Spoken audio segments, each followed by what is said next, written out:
All right, the next move that you should learn is a trip fall combo. So essentially it's just adding on to falling. This is learning how to fake trip someone, sort of like out of a Disney Channel original movie kind of situation. If a bully trips someone in the hallway in a movie, this is in a high school bully movie, this is sort of what would happen. Generally speaking, there's kind of two angles to see this from. This is the audience perspective from this move. So you have your victim and you have your bully. The key with the bully, they are doing very, very little. The only thing that you need to know with the bully is that they shouldn't stick the leg out too soon or it will look fake.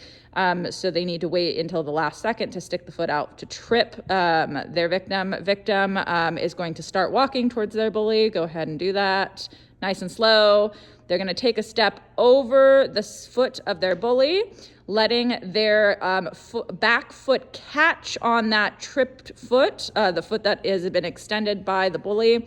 They're going to let that foot catch and then go ahead and kind of throw some acting in there, pretending to fall forward.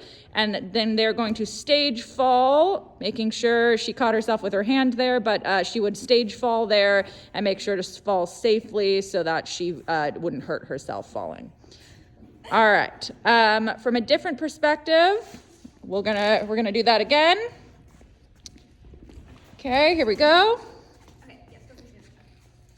Nice and slow. So she's walking, she takes a step, and she falls forward. Excellent job.